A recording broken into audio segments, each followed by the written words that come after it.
अकारण करुणा वर्णालय भक्त वांछा कल्पतरु तड़ुदित विनिंदित पीताम्बरधारी परात्पर सर्वेश्वर श्री राधा रमण भगवान के चरणों में कोटि कोटि प्रणाम आकर के अपने स्थान ग्रहण करें। परा भगवती के चरणों में कोटि कोटि प्रणाम आकर के अपने स्थान ग्रहण करें एवं समस्त देवी देवताओं संत समाज वैष्णव समान सभी देवी देवताओं के चरणों में कोटि कोटि प्रणाम आकर के अपने स्थान ग्रहण करें। समुपस्थित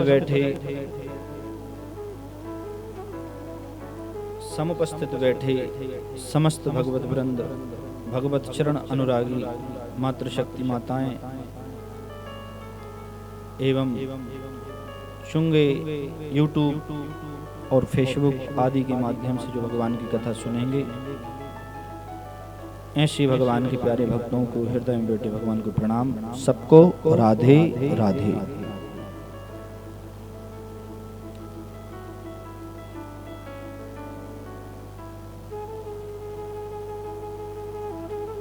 कल हमने भगवान की विविध भक्तों की चरित्र के माध्यम से भगवान की लीलाओं का अनुस्मरण किया, श्रवण किया।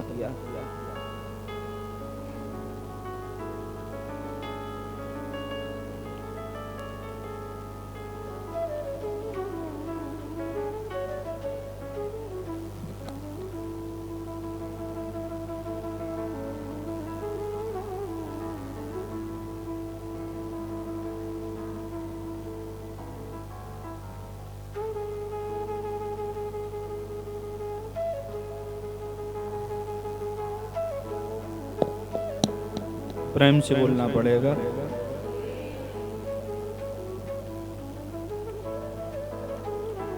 तो श्री भक्तमाल जी श्री नाभाजी महाराज द्वारा रचित पावन सदग्रंथ वैष्णव कहे भगवान के प्रति आत्मसमर्पण के शब्द और भक्तों के का भगवान के प्रति प्रेम कैसा हो, इस भाव को प्रदर्शित श्री नाभाजी महाराज जी ने इस पावन सदग्रंथ में लिखा है। प्रारंभ में श्री भक्तमाल जी के सतयुग से लेकर के द्वापरांत तक जो भक्त हुए उनका वर्णन किया है और फिर दूसरे भाग में कलयुग में हुए परमात्मा के प्यारे भक्तों उनका वर्णन यहाँ नाभाजी महाराज ने किया है। भगवान की प्राप्ति, भगवान की किस प्रकार पूजन, भगवान की किस प्रकार सेवा हमें करनी चाहिए, यदि ये देखने को यदि सही तरीके से देखा जाए तो इस ग्रंथ का जो निर्माण प्रिय नाभाजी महाराज ने किया है उसमें पूरी चर्चाएं हमें प्राप्त होती है।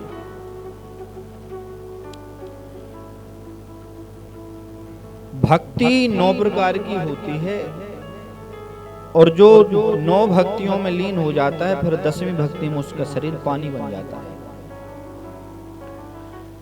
9 प्रकार की भक्ति मनुष्य जब कर लेता है तो 10वीं भक्ति में स्वतः मनुष्य का पूरा शरीर पानी बन जाता है। रोम रोम से उसके भगवान का नाम रोम रोम से उसके निकलने लगता है।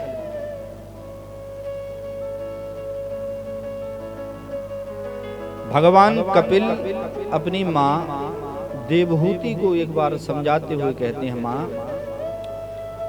मनुष्य 9 भक्ति को पार हो जावे तो कहते हैं 10वीं भक्ति जब उसके शरीर में प्रारंभ होती है तो उसका शरीर पानी के रूप में परिणत हो जाता है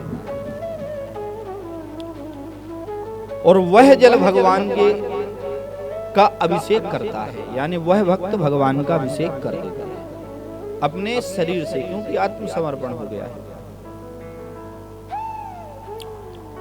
भगवान कहते हैं मां ब्राह्मण में 12 गुण, धृता तनुसुत में पुराणी येने सत्वम परमं पवित्रम समोदमः सत्यमनुग्रहश्च तपः तितिक्षा अनुभवस्य। ब्राह्मण में 12 गुण होते हैं। धृता तनुरुसुत में पुराणी ही, पुराणों को पढ़ना, एने सत्वम सात्विक जीवन जीना, परमं पवित्रम पवित्रता से रहना, समो अपनी इंद्रियों का समन करना, दमः खान पान पर कंट्रोल रखना, समो दमः सत्य सत्य बोलना, अनुग्रहस्य उसके द्वारे आपके द्वारे कोई जावे तो उसको बड़े प्रेम से आदर देना, अनुग्रह रखना, दिन दुखियों की सेवा करना, तपस्थ तितिक्षा अनुभवस्य, तप होना चाहिए, तितिक्षा होनी चाहिए। तितिक्षा का मतलब है प्रेम भाव होना चाहिए, अनुभव होना चाहिए। अनुभवस्य ये 12 गुण विप्राद विशद गुणयुता दरविंद नाभादि ब्राह्मण के 12 गुण हैं। और कोई भी व्यक्ति 4 वर्णों में कोई भी व्यक्ति इन गुणों को धारण कर लेता है तो वो ब्राह्मण है।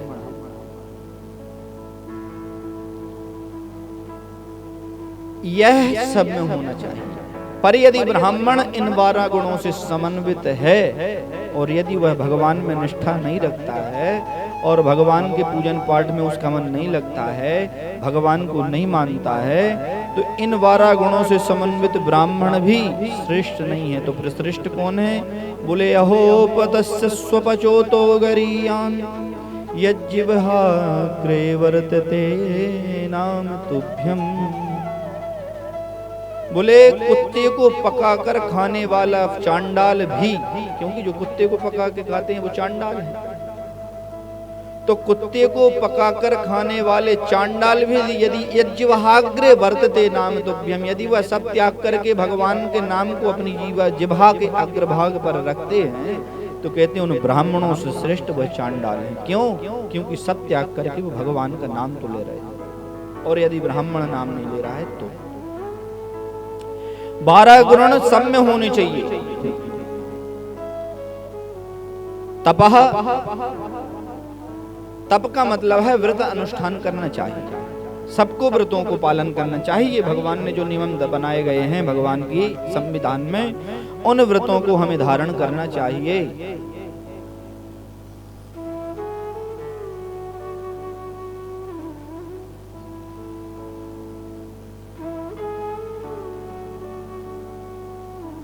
तप तितिक्षा, हम सबको तितिक्षु होना चाहिए, सहनशील होना चाहिए। तितिक्षु का मतलब है सहनशील। कोई ने गाली दी, अपन ने लौट के 4 गाली दे दी। सहनशीलता हमको होनी चाहिए। सहनशील कैसी? बोले एक राक्षस, भगवान बुद्ध जा रहे थे, तो बुद्ध जा रहे थे तो राक्षस ने पकड़ लिया उनको। अंगुलीमाल नाम का राक्षस, अंगुलीमाल नाम का जो राक्षस था वो जो प्राणी, जो जीव मिलता, जो मनुष्य मिलता, उसकी अंगुलियां काट करके अपने गले में पहन लेता, उसे अंगुलीमाल कहते थे, वो राक्षस था। तो उसने क्या किया, उसकी गले में कई माला धनी थी, हजारों अंगुलियों की माला, पूरा शरीर वस्त्र वो केवल अंगुलियां अंगुलियां थी, क्योंकि अंगुलीमाल था उसका नाम, अंगुलियां काट करके पहन लेता था। बुद्ध भगवान मिले, साधु ठहर, पकड़ लिया भगवान बुद्ध को। भगवान बुद्ध खड़े हो गए, वेशभूषा उसने देखी बुद्ध की कि भिक्षुक है, कुछ है नहीं इसके पास। तो क्या तुझे मुझसे भय नहीं है? बोले नहीं, मुझे किसी से भय नहीं है। अच्छा, बोले तू जल्दी भाग जा, मुझे आज तुझे देख करके दया आ रही, इसलिए मैं तुझे मार नहीं रहा हूं। ये कौन अंगुलीमाल कह रहा है? कौन से? भगवान बुद्ध से। तो भगवान ने कहा तुम मारोगे भी मुझे नहीं, तुम मारोगे तो शरीर को मारोगे, शरीर में हूं नहीं, मैं तो आत्मा हूं। आत्मा न जजान न मृष्यति, आत्मा ना तो जन्म लेती ना तो मरती, शरीर मरता है, तुम मार दो शरीर को। उसको आया क्रोध, उसने एक आम का पत्ता, वो आम की डगाल पकड़ी, डाली और उसको ऐसे करके, जल्दी भाग रहा है कि नहीं, तोड़ दी। जैसे टूटी तो बुद्ध ने कहा जैसे तुमने, बहुत गालियां दी। बोले मैं इतनी गालियां दे रहा हूं बुद्ध तुमको, तुमको पसंद नहीं हो रहा है? बोले तेरा तुझको अर्पण, यदि तुम मुझे दे रहे हो तो तुम्हें भी लौट के मिलेंगी, मैं नहीं दूंगा तो कोई दूसरा देगा। तो उसने दाल तोड़ दी पकड़ करके। बुद्ध ने कहा दम हो तो तोड़ के बताओ, यदि तुम में सामर्थ्य है तो इस दगाल को, जो तुमने डाल को तोड़ा है, इसको फिर से जोड़ो। तो उसने कहा ऐसा कभी हो सकता है? टूटी हुई कभी चीज जुड़ नहीं सकती। अब वो तो टूट गई। तो बोले जब तुम तोड़ते हो, तुम्हें तोड़ने का अधिकार है। यदि तुमने दगाल तोड़ दी है डाली को, तो जब उस डाली को तुम जोड़ नहीं सकते तो तुम्हें तोड़ने का अधिकार किसने दिया? उस डाली को यदि तुम जोड़ नहीं सकते तो तोड़ने का अधिकार तुम्हें कौन देता है? तुमने 1000 पशुओं को मारा, हमने 1000 बकरों को काटा, हमने 1000 मुर्गों को काटा, हमने 1000 पशुओं को काटा। ठीक, अच्छी बात, उन्हें जिंदा करके बताओ। यदि जिंदा करने का सामर्थ्य हम में नहीं है तो फिर मारने का अधिकार भी हमें नहीं है। तुमने 1000 व्यक्तियों को मारा है, यदि तुम उन्हें जिंदा नहीं कर सकते तो मारने का अधिकार तुम्हें फिर किसने दे दिया? मारने का अधिकार उसी को है जो जिंदा करने के सामर्थ्य रखता है। पिताजी ने कहा, जमदग्नि जी ने, परशुराम काट दो मैया की गर्दन। सोचा न समझा, 4 भाई मना कर रहे हैं हम नहीं काटेंगे। सोचा न समझा, उठाया हर्षा और एक घींच में मारा रेणुका के, की घींच कट गई। कारण क्या था? बस कारण इतना था कि पूजन का समय था जमदग्नि ऋषि का,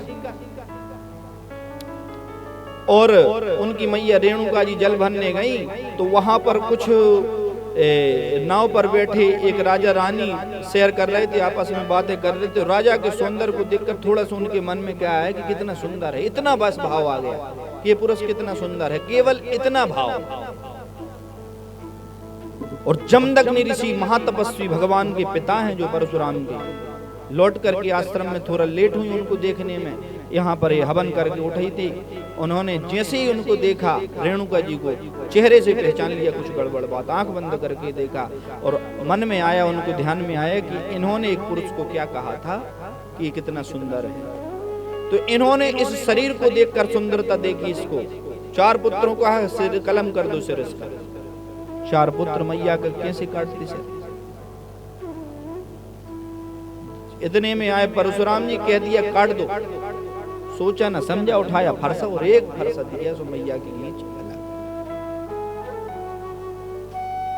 पिताजी प्रसन्न हो गए। बोले जमदग्नि ने कहा मांग लो क्या चाहिए। तो वो जानते थे कि मेरे पिताजी तपस्वी हैं, तेजस्वी हैं, एक दिन को रात कर सकते हैं और रात को दिन कर सकते हैं, इतनी उनमें सामर्थ्य है। बोले पिताश्री देना है तो एक वरदान दे दो। क्या? बोले मेरी मैया का सिर जुड़ जाए और 4 भाइयों का भी सिर काट दिया था, इन 4 भाइयों का भी सिर जुड़ जाए और मैया का सिर जुड़ जाए और उनको ये घटना पता न रहे कि मेरा सिर किसी ने काटा था। प्रसन्न हुए और उन्होंने तुरंत उनको जीवित कर दिया। क्योंकि उनमें योग बल था, उनमें आध्यात्मिक बल था, तपस्या का बल था, और यह भगवान परशुराम जानते थे। और मानो गर्दन काट करके ये प्रायश्चित कराया और कहा कि स्त्री मात्र को ये चाहिए कि पतिव्रता यदि नारी है तो केवल अपने पति का दर्शन, उसमें ही भगवान का दर्शन करे, कभी किसी की ओर आकर्षित ना हो। ये भाव परशुराम जी ने प्रदर्शित किया। नहीं तो भोग नहीं, यहाँ प्रायश्चित नहीं करते तो भोग तो वहां भोगना पड़ता, वो प्रायश्चित कराया। तो उनमें सामर्थ्य थी। तो जिनमें सामर्थ्यवान यदि पुरुष हैं तो वो ये सब संभव कर सकते हैं, मरे को जीवित कर सकते हैं और जीवित को मार सकते हैं। पर यदि अंगुलीमाल तुम में सामर्थ्य नहीं है, तुमने डगाल तोड़ी है, यदि डाली तो उसको जोड़ नहीं सकते, तो मारने का अधिकार भी तुमको नहीं है। एक उपदेश से उसका जीवन बदल गया, आत्मसमर्पण कर दिया और बुद्ध का सबसे बड़ा शिष्य वही हुआ। और उससे एक बात कही कि जीवन में तितिक्षु होना, कोई 1000 गाली भी दे ले तो तुम उसको लौट करके जवाब नहीं दो। क्यों? क्योंकि तुमको वो दे रहा है, तुम नहीं दोगे तो परमात्मा देख रहा है, उसको तो तीसरा कहीं ना कहीं मिल जाएगा। हमने अनुभव किया है, यदि हमें कोई बहुत भला बुरा कहे और हम यदि कुछ नहीं बोलते तो उसका बदला भगवान लेते, और यदि अपन बीच में बोल गए तो भगवान कहते तू कर ले, फिर हमें क्या पुकार रहा है। पर हम यदि कुछ नहीं करते हैं तो फिर भगवान देखता है। भगवान बिल्कुल गड्ढे के नीचे ही बैठे हैं, ऐसे गड्ढा है, यहाँ पे भगवान, पैर फिसलेगा और यदि आपने आत्मसमर्पण कर दिया तो भगवान बचा लेंगे।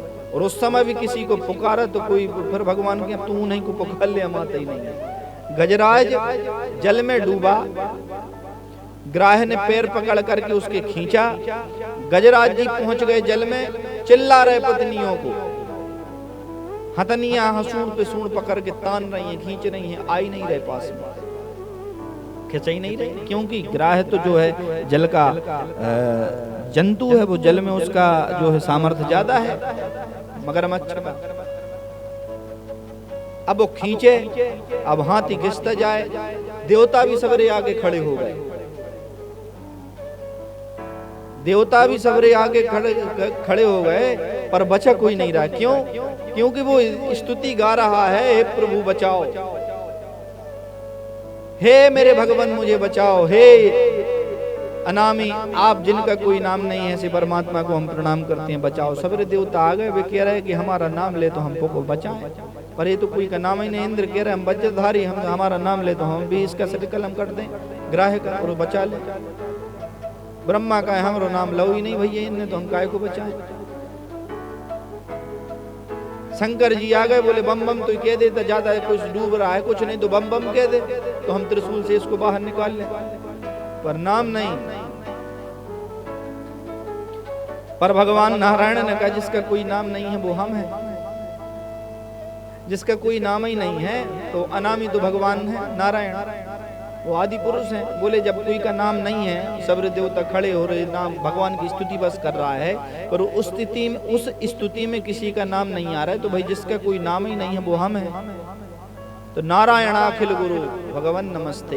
भगवान तुरंत इतने तीव्र दौड़े कि, और जैसे अच्छा एक बात और, अभिमान कैसे आता है? अभिमान आता है, गरुण जी को अभिमान आ गया। भगवान ने कहा गरुण मेरा भक्त पुकार रहा है, हरि अवतार है भगवान। भगवान ने कहा मेरा भक्त पुकार रहा है, जल में डूब रहा है, चलो। सो गरुण जी कहते हैं भगवान कहते हैं, गरुण जी कहते हैं भगवान कभी मेरे बिना काम नहीं बनता। गरुण जी कह रहे हैं, बोले आखिर ढोते तो हम ही हैं भगवान, हम कितने सामर्थ्यवान हैं, ढोते तो हम ही हैं। तो भगवान ने कहा कि ले उन्हें बचाने जा रहे थे जिन्हें पहले अभिमान ने ग्रस्त कर लिया। अच्छा ये अभिमान तो यहाँ से आएगी जो सबको आता है, अब पहले उनसे पहले इन्हें ठीक करना पड़ेगा। हाँ तो भगवान बैठे, और भगवान ने कहा बैठे ही रहते, पहले भगवान ने कहा पंख उड़ाओ, उड़ान भरो, और ऐसी उंगली दबा दी, गरुण जी उतई उतई कर रहे, उठ ही नहीं पा रहे। भगवान ने एक उंगली धर दी तो गरुण जी उतई उतई पंख फैला रहे, पर उड़ा ही नहीं पा रहे। प्रभु हम तो उड़ान नहीं भर पा रहे। बोले तो ये मान तो आगे आता है कि हम भगवान का भाल लेके। बोले मैं अपने को सूक्ष्म बनाता हूं जब तुम मुझे लेकर ढोते हो, नहीं तो कहां में तुम्हारा सामर्थ्य कि मुझे उठा लो, मेरी उंगली को उठा नहीं पाओगे। क्षमा याचना। तब भगवान गरुण के पास पहुंचे और इतने तीव्र पहुंचे, गरुण के साथ पहुंचे और इतने तीव्र चक्र को घुमाया। तो अच्छा उद्धार कौन का करना था? ग्राह का, गज को निकालना था भाई, उसको तो मोक्ष देना था, पर गज को मोक्ष बाद में दिया भगवान ने, पहले ग्राह को मोक्ष दिया।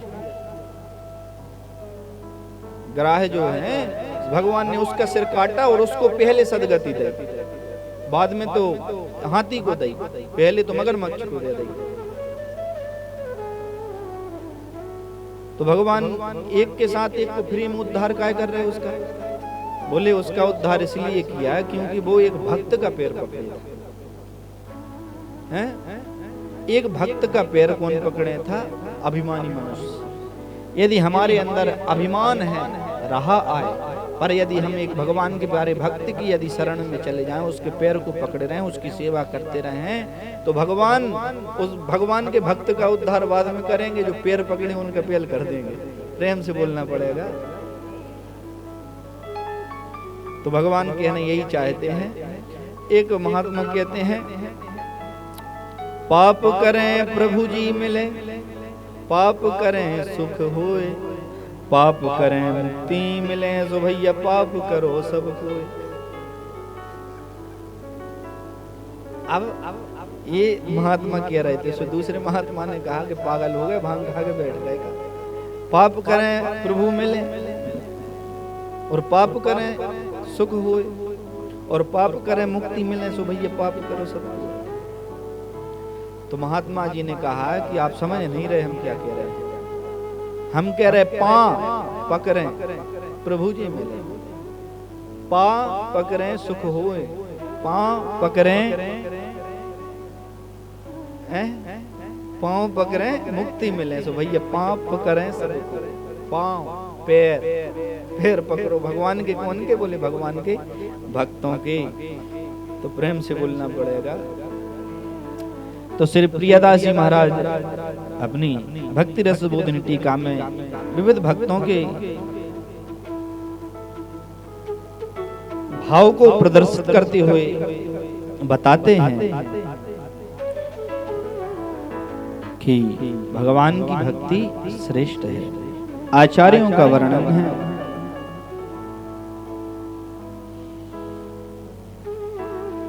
कल हमने नवधा भक्ति के आचार्यों का वर्णन किया।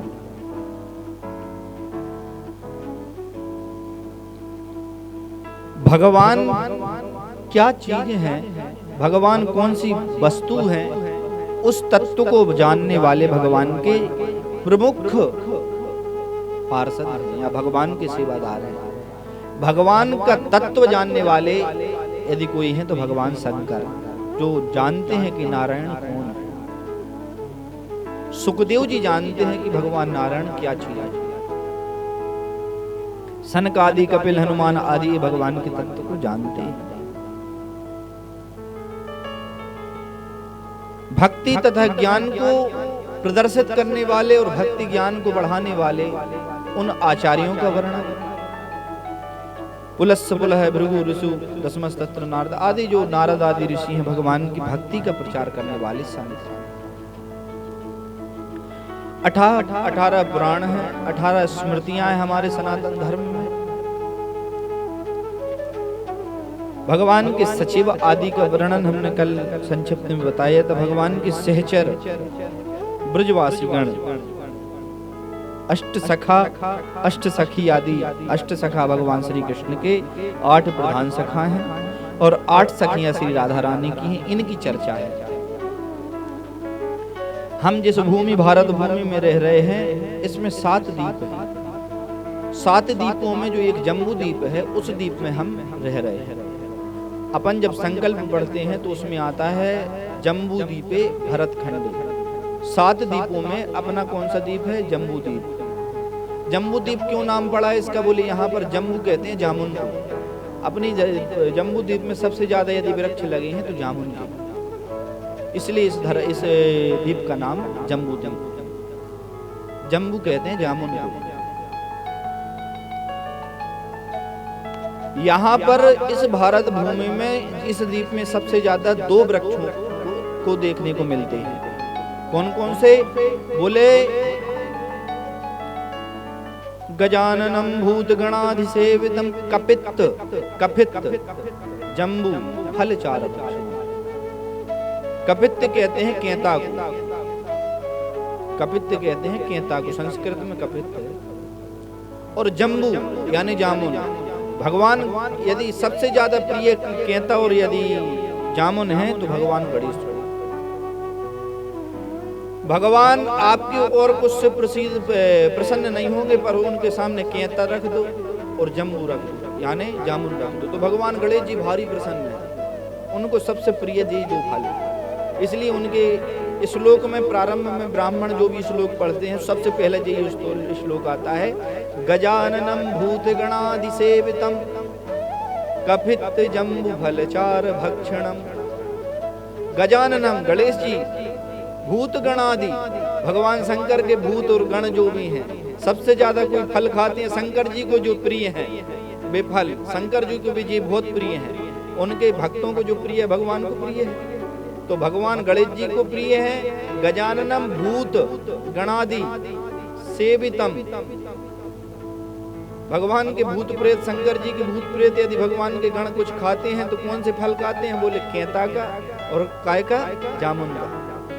जम्बु फलचार भक्षणम उमा सुतम, यदि आप भगवान गणेश को और भगवान शंकर के सपरिकर को यदि केता का फल चढ़ाते हैं और जामुन का फल चढ़ाते हैं तो उमा सुतम शोक विनाश कारकम, आपके जीवन का जो शोक है भगवान उमा के सुत गणेश जी हरण कर लेंगे। शोक विनाश कारकम नमामि विघ्नेश्वर पाद पंकजम, ऐसे भगवान गणेश को हम प्रणाम करते हैं। प्रेम से बोलना पड़ेगा।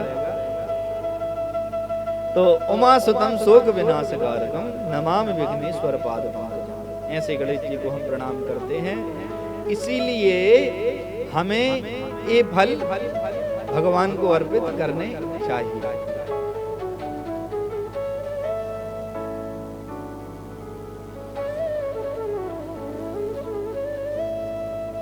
तो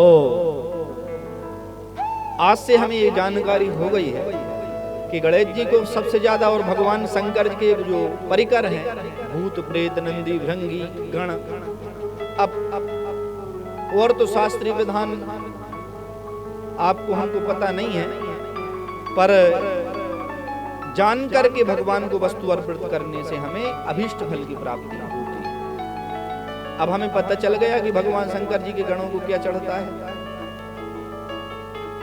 अब उल्टी पत्ती सीधी चढ़ाने में मतलब नहीं है कि उल्टी और सीधी पत्ती चढ़ा रहे गणेश जी उनको, नंदी जी को भृंगी जी को सीधी चढ़ा रहे को उल्टी चढ़ा रहे।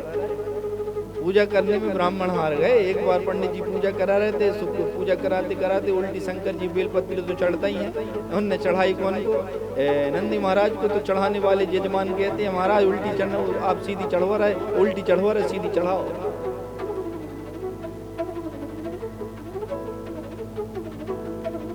अब जो भगवान जाने कहाँ से कैसा, जो भगवान शिव को प्रिय होगा वो उनके गणों को प्रिय होगा, जो गणों को प्रिय वो शिव को प्रिय है। इसीलिए अब हम तो खैर इस विषय में बोलते नहीं, प्रेम से बोलना पड़ेगा। राधे राधे। तो ये शास्त्र प्रमाण हमने दिया है कि भगवान शिव के गणों को और भगवान गणेश जी को यदि फलों में कोई फल चढ़ाएं तो कौन सा फल चढ़ाएं? केते का और जम्बू जामुन का, क्योंकि श्लोक ही है गजाननम भूत गणादि गण आदि। गजाननम यानी गणेश, भूत यानी भूत प्रेत, गण आदि सेवितम कपित जम्बू फलचार भक्षणम। कपित जम्बू, कपित यानी केता, जम्बू यानी जामुन, फल चारु भक्षणम। अच्छा गणेश जी को चारू भी चढ़ती है। अच्छा चारू चंद्रमा को भी कहते, चारी को भी कहते, यानी दूबा। जय हो गणेश भगवान की। अच्छा जय गणेश भगवान को चढ़ती है। उमा सुतम शोक विनाश कारकम नमामि विघ्नेश्वर पाद पंकजम। गणेश जी को तुलसी नहीं चढ़ती क्योंकि वृंदा को गणेश जी ने श्राप दे दिया है। वृंदा जब बचपन में थी, हल्की थी, जलंधर की पत्नी हल्की थी, बचपन में थी, तो उनकी उम्र 10-11 साल की हो रही थी। तो गणेश जी तपस्या कर रहे थे, तो गणेश जी को देखकर मोहित हो गई और कहा कि हम आपकी पत्नी बनेंगे। अब गणेश जी को आंख मूंद कर देखा और गणेश जी ने कहा जी नारायण की पत्नी है, बनेगी आगे चल करके, नारायण की प्रिया बनेगी। और जो नारायण की सेविका है, नारायण की जिनको प्रेम करते हैं, ये भगवान की परम पवित्रता होंगी। तो मैं इनको, और ये तो मुझे पति के रूप में बनाना चाहती हैं। तो बोले नहीं नहीं देवी, हम नहीं। सो तुलसा जी को आया, वृंदा जी को आया क्रोध। बोले तुम चारू ही खाओ, यहाँ दूबा में बैठे हो, यहीं बैठे रहो, तुमको हाथी का मुंह लग जाए।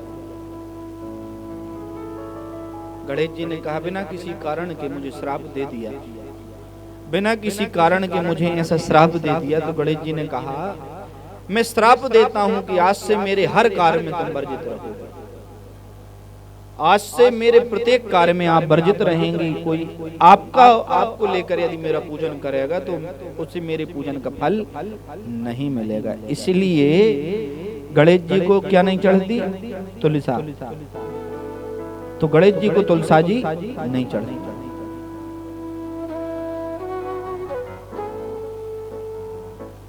शंकर जी को मंजरी नहीं चढ़, वो तुलसी दल नहीं चढ़ता। शंकर जी को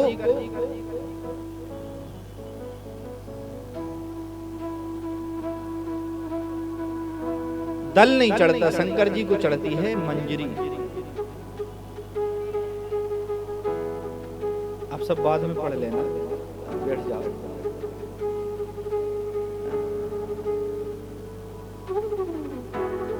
तो प्रेम से बोलना पड़ेगा। तो जो है भगवान शिव को मंजरी चढ़ती है। अब काय चढ़ती है? कई लोग कह रहे हैं कि मंजरी नहीं चढ़ती भगवान की। शास्त्र अनुमति देता है तुलसी मंजरी कुर्यात हरिहरार्चनम नासा गर्भग्रहे जातो मुक्ति भागी न संशया। जो व्यक्ति हरि और जो व्यक्ति हरि यानी शंकर जी, इन दोनों को जो तुलसी मंजरी चढ़ा करके पूजन करता है, आराधन करता है, कहते नासा गर्भग्रहे या तो मुक्ति भागी न संशया। कहते हैं वो भगवान की कृपा से गर्भ में नहीं आता, वो भगवान के धाम को जाता है, मुक्ति होती है उसकी। मुक्ति भागी न संशय, इसमें संशय नहीं है। इसलिए तुलसी मंजरी शिव जी को चढ़ सकती है। और सुनो, इतवार, बुधवार, 11, चतुर्दशी आदि इन सप्तमी आदि स्थितियों में तुलसी जी को नहीं तोड़ा जाता। पर हरिप्रिया होने के नाते और भगवान को जब तक तुलसी दल नहीं पधरा दिया जाए तो भगवान की पूजा होती नहीं है, नारायण की पूजा होती नहीं है। तो इस नाते भगवान ने एक छूट दे रखी है। कौन सी छूट? बोले जो नित्य भगवान की सेवा में तुलसी मंजरी को तोड़ते हैं, तुलसी दल को तोड़कर चढ़ाते हैं, तो नित्य पूजन करने वाले, नित्य तुलसी जी को तोड़ करके भगवान को अर्पित करने वाले ऐसे भक्तों को तुलसी तोड़ने में दोष नहीं लगता है। अब कई कहें बासी मंजरी चढ़ा दें, मिले अच्छा जी, ये बड़ी समस्या है। अच्छा बासी जब चढ़ाई जाती, जब बिल्कुल ही नहीं मिले, परिश्रम हुए, तब देखो अपने ऊपर नहीं लेना चाहिए। वो तो कथा सुन रहे, बाद में जो भी सुन रहे होंगे वो तो देख रहे हैं, तो सुनो उनको मिले। हम उनके लिए कह रहे हैं जो कथा यूट्यूब और फेसबुक पे सुनेंगे आदि, उनके लिए बता रहे हैं कि तुलसी मंजरी, तुलसी दल और बेलपत्री बासी धो के चढ़ा देंगे, उनके लिए पाप है। तो भगवान कहते हैं चढ़े, अब झूठ है, फिर से झूठ है, फिर वही को वही के ऐसे थोड़ी। अब अपने मुंह में से उगल के फिर वही को खा ले, ऐसा तो आम में बस होता है और कछु में नहीं होता है। वो तो फिर से उसको धोखे फिर वही चढ़ा दे और फिर वही धो ले, कम से कम 20 बार तो वो धो रही बेलपत्री, तब भगवान को चढ़ रही। वो कब की स्थिति बनती है? जब हम कहाँ बैठे हैं? बोले हिमालय पर्वत पे बैठे हैं, बर्फ में। अब वृक्ष ही नहीं है, ही नहीं है, कितने कोसों दूर बेलपत्र ही नहीं मिल पा रहे, झाड़ ही नहीं मिल पा रहे। तो फिर ऐसी स्थिति में भाई वही सूखी पत्ती निकाली और फिर वही चढ़ा दी भगवान को, या तुलसी दल निकालो और चढ़ा दिया। कब? जब नहीं मिले। थोड़ा भी निगे नहीं जा रहा है, चला नहीं जा रहा है। बेलपत्री है यहाँ कितनी लगे, पेड़े के पेड़े, अब वो तक नहीं जा पा रहे और कोई वो धो के चढ़ा दो। भगवान कह रहे हैं इससे ज्यादा तो मेरे पास कोई भक्त बना है, पर मेरे लिए इतनी सी कठिन। देखो भगवान इतनी सरलता से नहीं मिलते। भगवान को प्राप्त करने के लिए थोड़ा ही तो मेहनत करनी पड़ेगी। मेहनत करके तोड़ो, जा करके तोड़ो और फिर लाओ और फिर चढ़ाओ, तो उसमें अब जय धोबी धोबाई चढ़ाने का फल मिला वो भगवान जाने। प्रेम से बोलो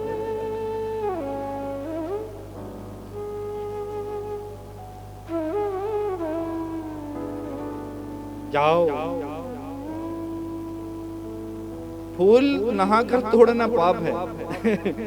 प्रेम से बोलना पड़ेगा, फूल नहा के तोड़ना पाप है। क्यों?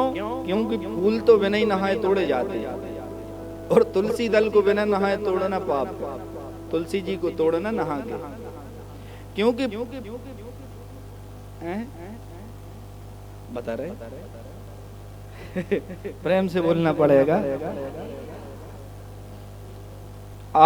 देखो, पहले के समय में महात्मा उड़ते थे, दातून करते थे और सीधे चले जाते थे। तो पहले फूल तोड़कर चुनकर लाते और रखते और बाद में नित्य क्रिया स्नान करते थे। क्योंकि फूल बिन नहाए तोड़े से भगवान प्रसन्न होते हैं। कि क्यों होते हैं? उसका एक कारण है। क्योंकि भगवान कहते हैं कि उठ करके नित्य क्रिया आदि करके सबसे पहले मेरी सेवा के लिए फूल चुनंदा तोड़ के ला रहा है सुबह सुबह। तो इस भाव से भगवान उन पुष्पों को ग्रहण करते हैं। नहा के तोड़े, बड़े स्वच्छ बना जा रहा है भगवान का। अब भगवान ये भी कह रहे हैं कि नहा के सीधी पूजा करनी चाहिए, फूल तोड़ने जा रहा है, छबर छत हो रहा है वो भगवान के लिए। एक कारण भी हो सकता है, पर हमने तो इतना ही पढ़ा है कि लिखा है फूल स्नान के पहले तोड़ने चाहिए, फूल स्नान करने के बाद तोड़ने में पाप लगता है। पर कुछ वृक्ष ऐसे पवित्र माने गए हैं जो देव रूप माने गए हैं। जैसे देव रूप में जैसे एक माना गया है कौन? तुलसा जी, बेलपत्र, जासोन। ये कुछ जो वृक्ष हैं जो पवित्र, अति पवित्र माने गए हैं, इनका स्पर्श स्नान करने के बाद करना चाहिए। इसलिए इनको स्नान के बाद ही स्पर्श करने की विधि है। हमने तो एक संत से जैसे भी सुना है कि वो जासोन का फूल लो तो 1.25 रुपया दो जब एक फूल लो।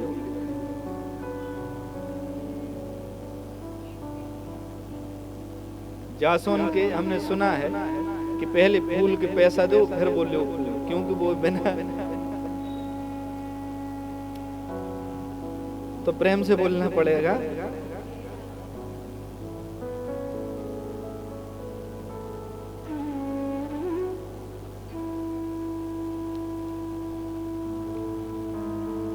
तो भगवान की इन पावन सेवाओं को हमें करना चाहिए, पर विधान के साथ करना चाहिए।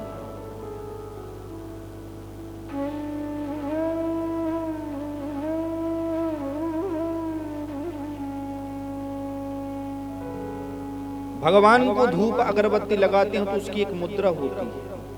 भगवान को चंदन लगाते हैं तो उसकी एक मुद्रा होती है। उस मुद्रा में भगवान को चंदन लगाना चाहिए, उस मुद्रा में भगवान को धूप दिखाना चाहिए। माला पहनाने में किन उंगलियों का उपयोग होना चाहिए ये भी लिखा है। माला पहनाने में लिखा है तर्जनी अंगुष्ठ योगेन माल्यार्पणम।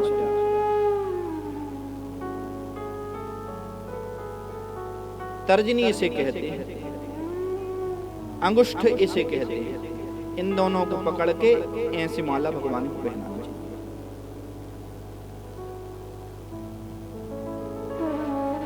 अनामिकाय अंगुष्ठ योगेन, भगवान को चंदन लगा रहे हैं तो पहले प्रदर्शित की बात कही गई है, फिर लगाने की बात कही गई है।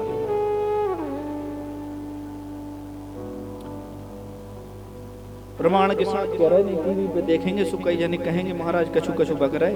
प्रेम से बोलना पड़ेगा।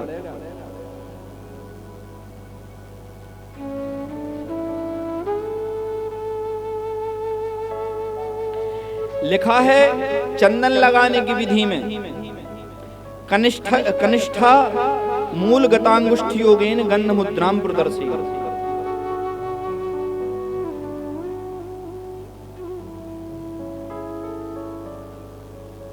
भगवान को पहले चंदन ऐसे लेकर के ऐसे उठा करके प्रदर्शित करना चाहिए, पहले दिखाना चाहिए। क्योंकि भगवान ग्रहण कब करते हैं?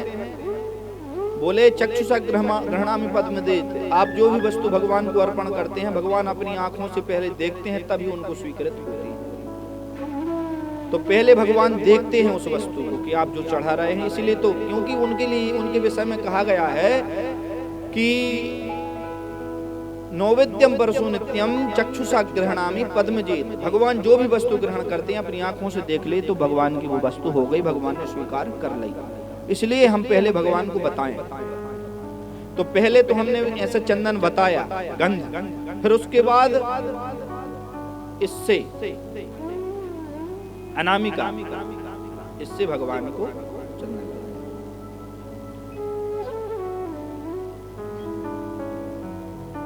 पुष्पमाला का हमने बताया, पुष्पमाला का लिखा है तर्जन्य अंगुष्ठी हो गए न पुष्पमाला समर्पयामि। तर्जनी कहते हैं इसे, अंगुष्ठ कहते हैं इसे। इन दोनों के माध्यम से पुष्पमाला पकड़ के भगवान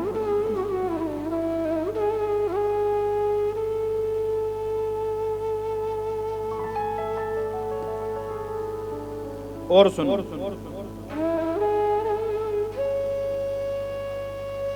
अब कई लोग कहें भगवान को सिंदूर नहीं चढ़े शंकर जी को। अब जब चढ़ता नहीं होता तो जी सिंदूरम शोभनम रक्तम सौभाग्य सुखवर्धनम, जो शंकर जी को सिंदूर चढ़ाए बोले सिंदूर शोभनम रक्तम सौभाग्य सुखवर्धनम, जो भगवान को सिंदूर चढ़ाए उसके सौभाग्य की रक्षा होती है। शुभधम चैव मांगल्यम सिंदूरम प्रतिगृहीताम, जो भगवान शिव को सिंदूर चढ़ाता है सौभाग्य की रक्षा होती है, और शुभधम उसके जीवन में मंगल ही मंगल होते हैं। अब जी यदि नहीं चढ़ता तो जी लिखा कहां से?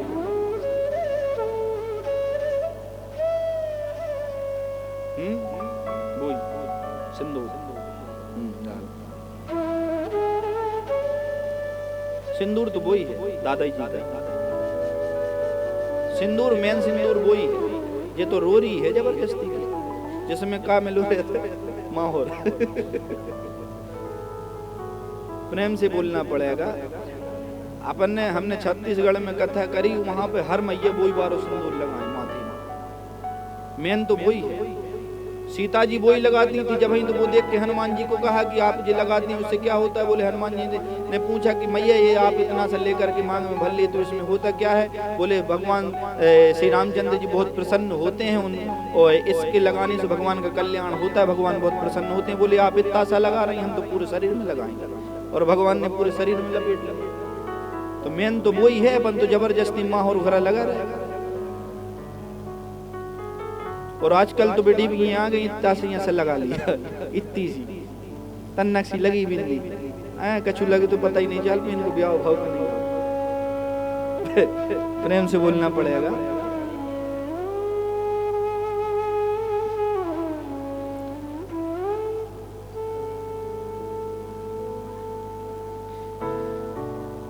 तो भगवान की विधि, भगवान का पूजन बड़े सोच समझ करके करना चाहिए। भगवान की पूजा यदि हम करते हैं उसमें हमें इस वस्तु की जानकारी हो, और उस वस्तु की जानकारी के साथ यदि हम भगवान को जान करके पूजा करते हैं तो कहते हैं उस वस्तु को भगवान स्वीकार करते हैं। और कहते हैं महाराज अब हम बनता नहीं है, जितना बन गया उतना आ गया, जितना जाना जाना। अब शंकर जी की पूजा फिर बार बार विघ्न काय करते हो कि बेलपत्री से चढ़ाओ, जब पता नहीं है तो जैसे चढ़े वैसे चढ़ाओ, पंडित जी चढ़वा रहे वहां विधि बता देंगे अपन, और फिर चढ़ाने की बारी आई उसके कहते हमें तो इतना ही पता है। इसलिए जान करके कि ऐसा होने से, ऐसा करने से क्या फल होता है, उसका एक विधान है। भगवान सूर्य को अर्घ दे रहे तो हमें ये पता होना चाहिए कि सूर्य को अर्घ देना कैसे चाहिए, कैसे अर्घ दिया जाता है, किस मंत्र से अर्घ दिया जाता है। देखो सूर्य भगवान का दो मंत्र हैं, ओम सम सूर्याय नमः, ओम घृणी सूर्याय नमः। इन मंत्रों से भगवान सूर्य को अर्घ दिया जाता है, नहीं बन रहा है। पर गायत्री मंत्र से जो अर्घ दिया जाता है वो माताओं को वर्जित गायत्री मंत्र है, इसलिए उस मंत्र से माताएं सूर्य अर्घ नहीं दे सकती गायत्री मंत्र से, क्योंकि माताओं को गायत्री मंत्र बोलना अपराध है, शास्त्र में लिखा है। हाँ? आप लोगों का एक गायत्री मंत्र बनाया है रामायण में। आप लोगों को गायत्री मंत्र कौन सा है? जय जय गिरिवर राज किशोरी, जय महेश मुख चंद्र चकोरी, जय जय षडवदन गए माता जगत जननी दामनी दुती। अच्छा, कई लोग तुझे ही गाते हैं दामन दुख गाता के सुख दाता। अब उसको यही नहीं पता है कि वहाँ क्या लिखा है। वहां पे लिखा है जगत जननी दामिनी द्विति गाता, सुखदाता दुखदाता, ये मंत्र को तो प्रभाव है। तो ये माताओं की गायत्री है। कोई इसकी 108 माला करे तो उसे उन माताओं को 108 गायत्री जप का फल मिलता है, ये शास्त्रों में लिखा है। क्यों मना क्यों कर दिया है गायत्री मंत्र? बोले गायत्री मंत्र वही जप सकते जिनका जनेऊ हो गया है, क्योंकि वेद का सर्वोच्च मंत्र गायत्री मंत्र है।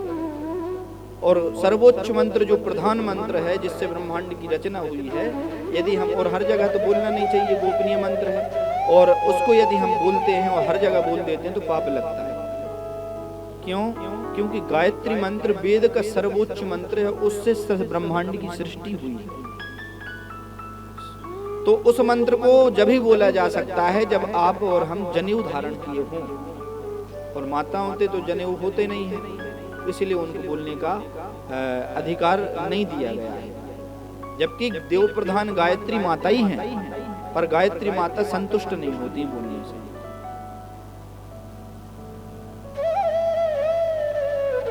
पर अपन को जो भक्त भगवान का गुरु मंत्र, अभी ये क्या बताएं,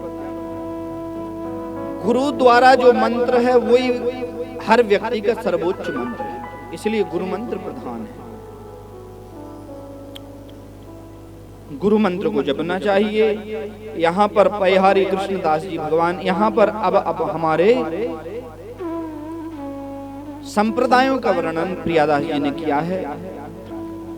4 संप्रदाय हैं, श्री रामानुजाचार्य संप्रदाय, श्री रामानंदाचार्य संप्रदाय, आचार्य विष्णु स्वामी संप्रदाय, श्री माधवाचार्य जी के संप्रदाय, श्री निम्बारकाचार्य जी का संप्रदाय। इसमें 4 प्रधान हैं। श्री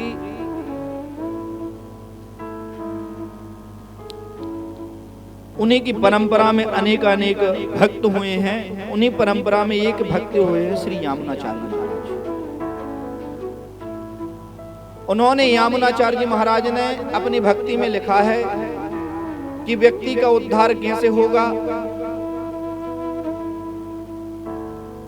तो उन्होंने कहा व्यक्ति के उद्धार का एक सूत्र है। क्या है? बोले सत्संगाद भवन स्पृहो गुरुमुखात् श्री संप्रपद्यात्मवान प्रारब्धम परिभुज्य कर्म सकलम प्रक्षीण कर्मांतरा न्यासादेव निरंकुशेश्वर दया निर्णून मायान्वयो रात्रा अनुग्रह मध्य लब्ध धनिम द्वारा बहिर्निर्गता।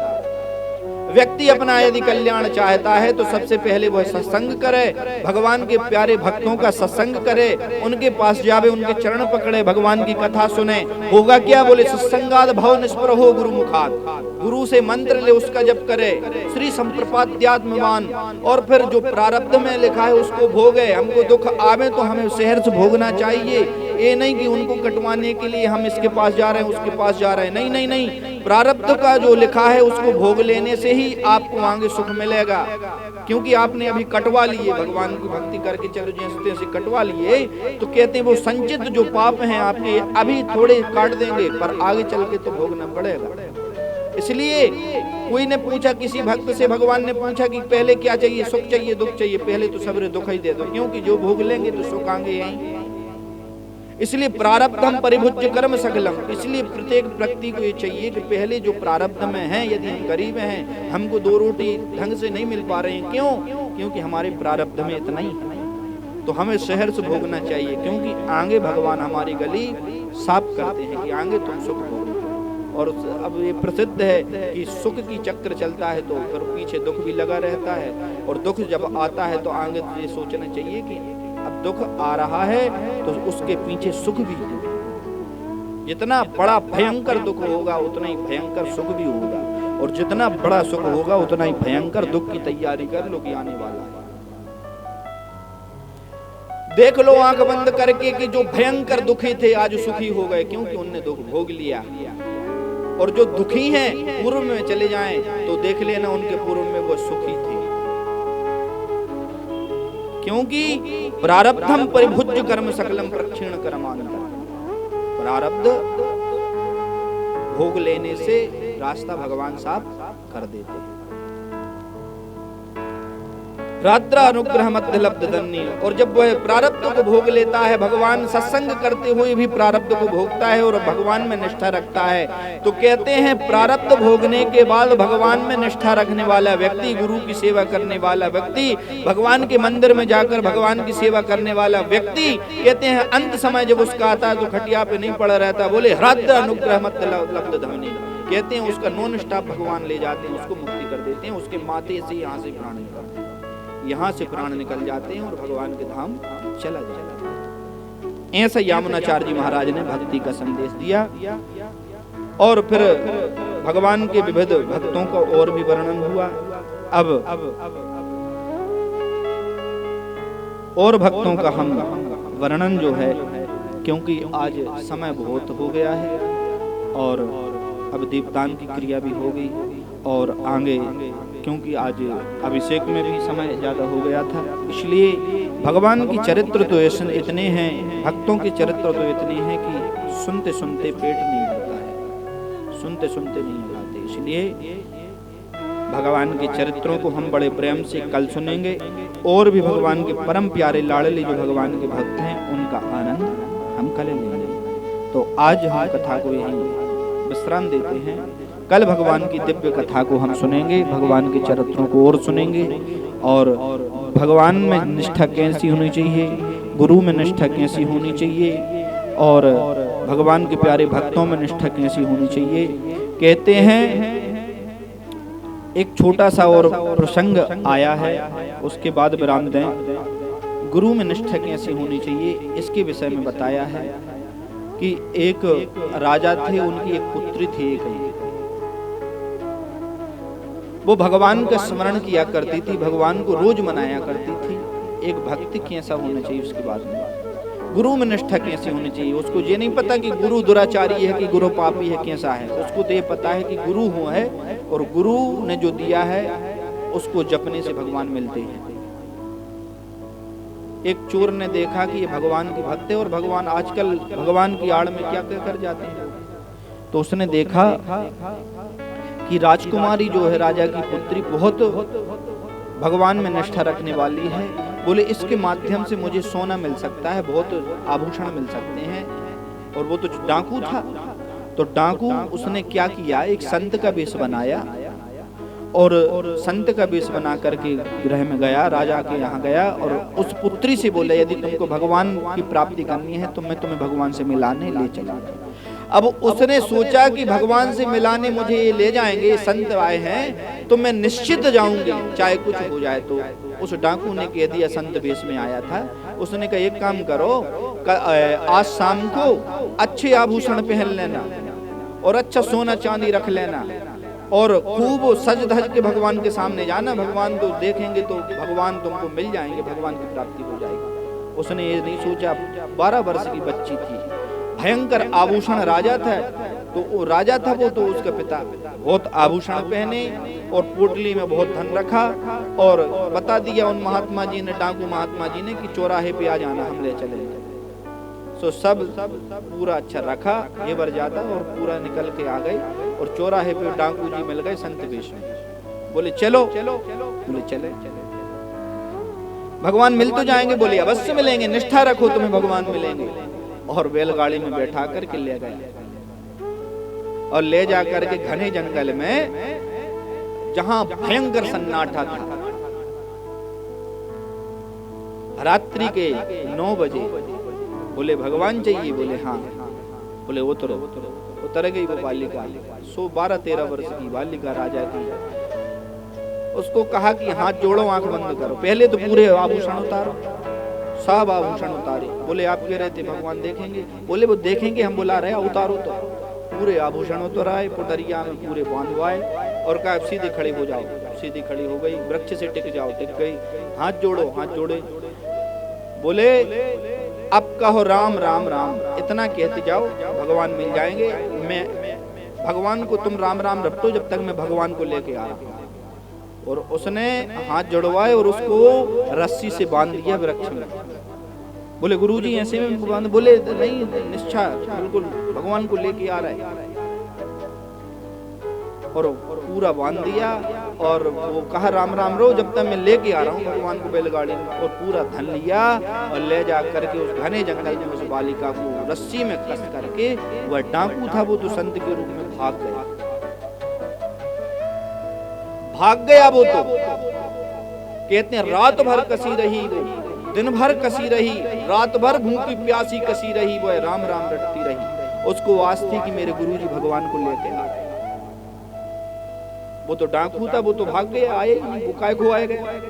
तुम मरो चाहे जीव, हमें क्या मतलब उससे। हाहाकार मच गया पूरे राज्य में, पुत्री कहाँ है।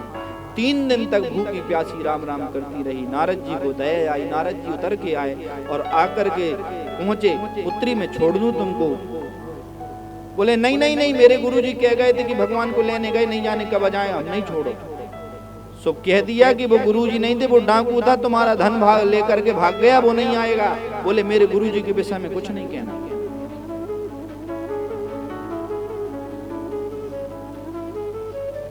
बोले तो वो तो डाकू था, बोले आप नहीं छोड़ सकते, वो भगवान को लेके आ रहे हैं मेरे गुरुजी। और कहते हैं नारद जी हैरान हो गए, भगवान के पास गए, प्रभु आप चलो। वो तो वो छोड़ने नहीं दे रही और वो कह रहा है गुरु तो डाकू था, भाग गए, अब क्या करें। कहते हैं साक्षात नारद जी भगवान को लेकर के आ गए। भगवान ने कहा हम छोड़ दे रहे, वो डाकू था। बोले नहीं भगवान आप, बोले आप भगवान है, मैं आपको प्रणाम करती हूँ, पर आप आ गए, मेरे गुरुजी नहीं आए, आप मुझे छोड़ना नहीं। क्योंकि नहीं जाने गुरुजी आ गए और उन्होंने कहा कि तुम क्यों छूटी, जब मैंने कहा था कि मैं आ रहा हूँ। अरे बोले वो डाकू था। बोले डाकू था तो क्या हुआ, हैं तो मेरे गुरुजी। बोले अरे डाकू, गुरुजी तुम्हारे कैसी। अरे बोले वो नहीं होते तो ना नारद जी आते ना आप आते। क्या कहा, यदि वो नहीं होते तो ना नारद जी आते ना आप आते।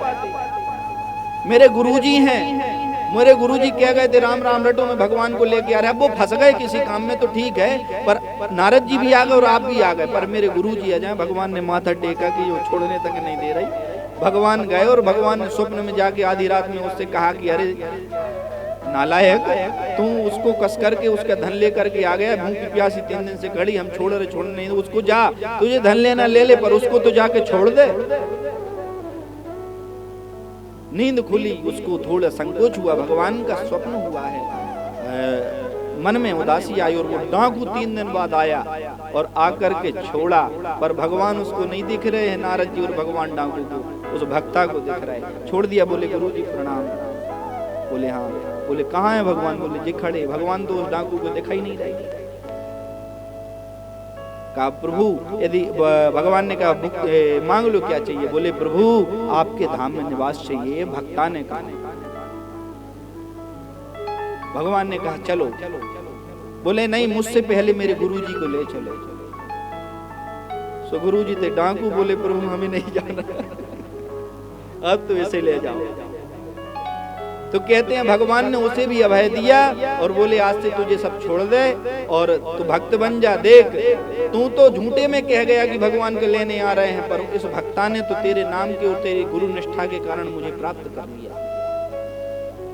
तो कहते हैं उस समय उस डाकू ने भी सब त्याग करके भगवान की शरणागति ले ली और कहते हैं उस भगवान को प्रत्यक्ष भगवान के दर्शन हुए। भगवान उसके यहाँ उसके साथ खेलते थे। एक कलयुग की घटना है।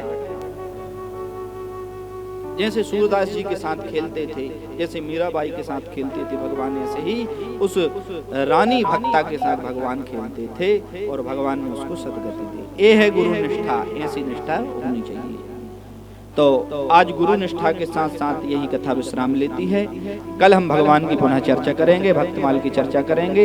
बोले वृंदावन बिहारी लाल की जय, श्री राधा रमण लाल की जय, श्री बांके बिहारी लाल की जय। जय जय श्री राधे। आइए कुछ समय संकीर्तन करने, जब तक आरती की तैयारी कर लो। आरती की तैयारी करें। बोले राधा रमण लाल की जय। राम जय राम जय जय राम, श्री राम जय राम जय जय राम, श्री राम जय राम जय जय राम, श्री राम जय राम जय जय राम।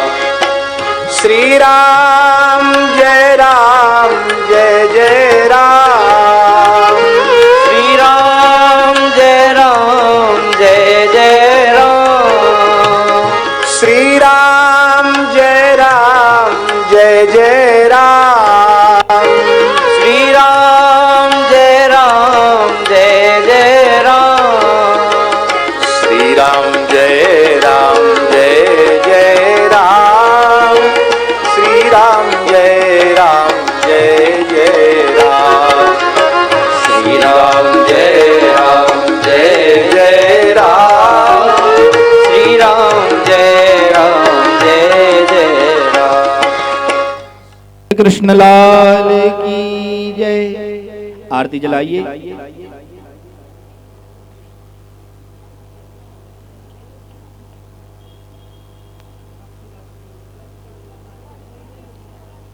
ओम स्वस्ति न इंद्रो वृद्धस्रवाः स्वस्ति न पूषा विश्ववेदाः स्वस्ति नस्तारक्षो वरिष्ठनेमि स्वस्ति नो बृहस्पतिर्दधातु मा बृहदश्वामृतः वृष्णिमातरा शुभं जावानो विदधे कुजग्मया अग्निर्जवः मन्वाः सूर्यजगजो विश्वेनु देवाय वसागमन्निहं मा भद्रं कर्णेभिः शृणुयाम देवां मा भद्रं पश्यमाख्या विज्यजत्राः चतुररङ्गिस्तुष्टुवगुं स्वस्तनुभिः विर्भ्यसे महिदेभिः तं जदायु।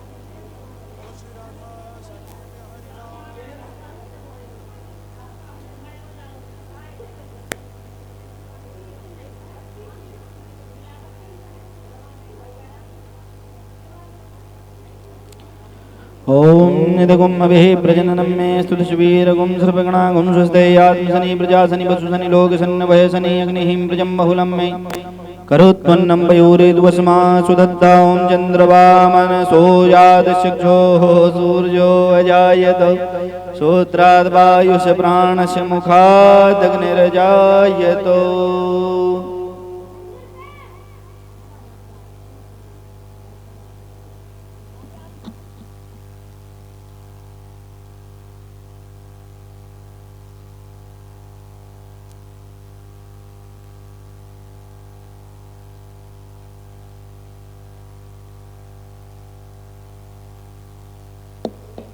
सब लोग बारी बारी से भगवान की आरती करें। बोले राधा रमण भगवान की जय।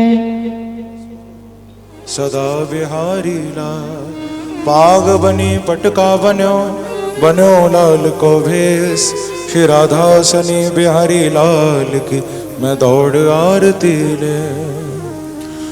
श्री राधा स्नेह तेरी आरती गाऊं स्नेह तेरी आरती गाऊं श्री बाके बिहारी तेरी आरती गाऊं श्री बाके बिहारी तेरी आरती गाऊं आरती गाऊं प्यारे आपको रिझाऊं आरती गाऊं प्यारे आपको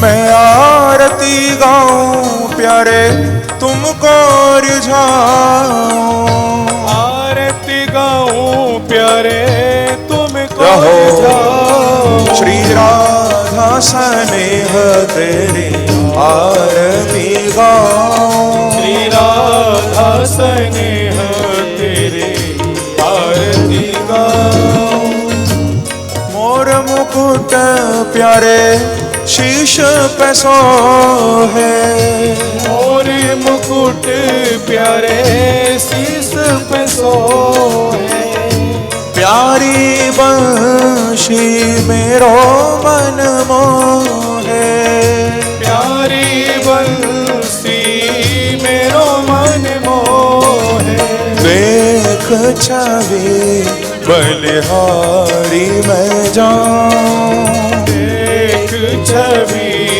बलिहारी में जाऊं चरणों से निकली गंगा प्यारी चरणों से निकली गंगा प्यारी जिसने सारी दुनिया तारी जिसने सारी दुनिया तारी मैं उन चरणों के दर्शन पाऊं मैं उन चरणों के दर्शन पाऊं दास अनाथ के नाथ आप हो दास अनाथ के नाथ आप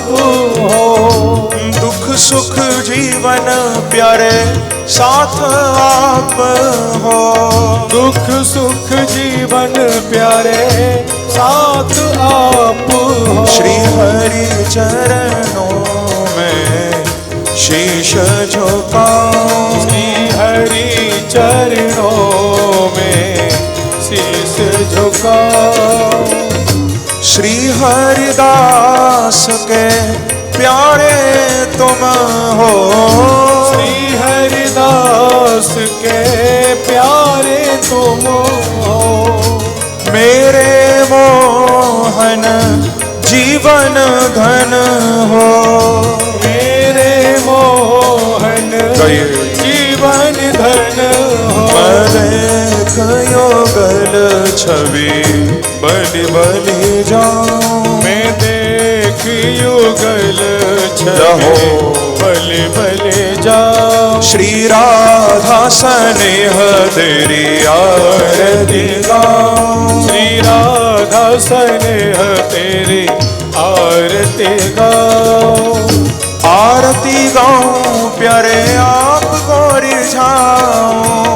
आरती गाऊं प्यारे आपको रिझाऊं। मैं आरती गाऊं प्यारे हृदय में बसाऊं। आरती गाऊं गाइए जाओ। हृदय में बसाऊं। श्री राधा स्नेह तेरी आरती गाऊं। श्री राधा स्नेह तेरी आरती गाऊं। श्री बांके बिहारी तेरी आरती गाऊं। श्री बांके बिहारी तेरी आरती गाऊं। आरती गाऊं प्यारे आपको रिझाऊं। आरती गाऊं प्यारे आपको रिझाऊं। मैं आरती गाऊं प्यारे तुमको रिझाऊं। आरती गाऊं प्यारे तुमको रिझाऊं। श्री राधा स्नेह तेरी आरती गाऊं। श्री राधा स्नेह तेरी आरती गाऊं। श्री बांके बिहारी तेरी आरती गाऊं। श्री बांके बिहारी तेरी आरती गाऊं। कर्पूर गौरम करुणावतारम संसार सारम भुजगेन्द्रहारं सदा वसन्तं हृदयारविन्दे भवं भवानी सहितं नमामि। मन्दारमालाङ्गुलितालकाये कृपालमालाङ्कितशेखराय दिव्यम्बराय च दिगम्बराय नमः शिवाय च नमः शिवाय। त्वमेव माता च पिता त्वमेव बन्धोश्च सखा त्वमेव